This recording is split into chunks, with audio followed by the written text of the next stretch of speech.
Démarré il y a un an, le chantier de la déchetterie de Trioncel à Baie-Mahault avance bien. Sur une parcelle de plus de 7400 mètres carrés, c'est tout un espace dédié à la valorisation des déchets qui se construit pour renforcer l'offre de services déjà présente sur le territoire. Cet après-midi, les élus de la ville et de Cap Excellence ont effectué une visite de chantier pour suivre l'avancée des travaux. Découvrez on fait le point avec Ruby Echevin. Alors, nous sommes sur le site de la future déchetterie de Trioncel à Baie-Mahault. Alors, c'est un chantier qui a commencé en 2023, un peu avant la pose de la première pierre qui est intervenue au 1er juillet 2023.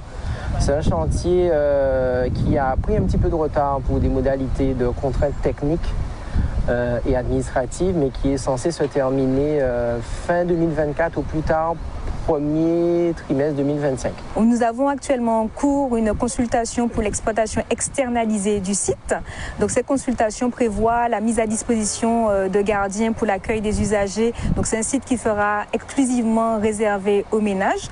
Donc le marché pourvoit donc l'entretien, la maintenance du site, mais aussi donc tout ce qui est opération de rotation des déchets qui vont être enlevés. C'est vrai que c'est un chantier qui nous aujourd'hui, donc on est sur une phase intermédiaire avec, on voit plus ou moins la finalisation des hauts de quai, du bas de quai. On n'a pas encore de rendu fini, notamment sur la partie de la voirie, puisque l'enrobé n'a pas encore été posé.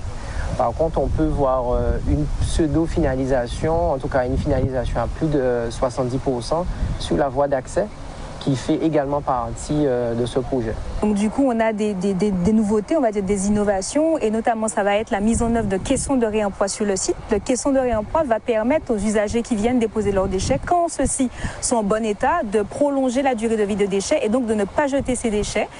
On a aussi la mise en place de nouvelles filières de valorisation. Ça va être notamment déchets dangereux diffus des ménages, donc tout ce qui va être peinture, solvant, parce que maintenant les ménages se lancent régulièrement dans des activités de peinture, de rénovation de leur intérieur.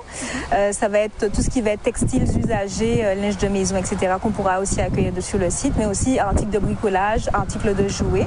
Donc l'idée, en fait, c'est d'inciter les usagers, avec la création de ces nouveaux flux d'accueil de filières de valorisation, de les inciter à mieux trier pour nous permettre, nous, en aval, de mieux valoriser et donc de ne pas acheminer la majeure partie des déchets en centre d'enfouissement des déchets. Du coup, c'est un site qui sera ouvert 65 heures par semaine, donc c'est une amplitude qui est grande. On incite fortement, on va inciter donc dans la phase d'exploitation les usagers à venir utiliser ce site qui va vraiment permettre de compléter cette offre sur Baie-Mahault, puisque Baie-Mahault n'avait pas de déchetterie à proprement dite pour les usagers. Et donc, au même titre que la déchetterie de Petit Pérou, qui est fortement fréquentée, cette déchetterie a une vocation aujourd'hui au niveau de l'agglomération, mais qui va permettre aussi de juguler, de récupérer d'autres déchets, bien entendu, en fonction des partenariats qui seront définis, mais avec la proximité de la zone d'activité économique de Jarry.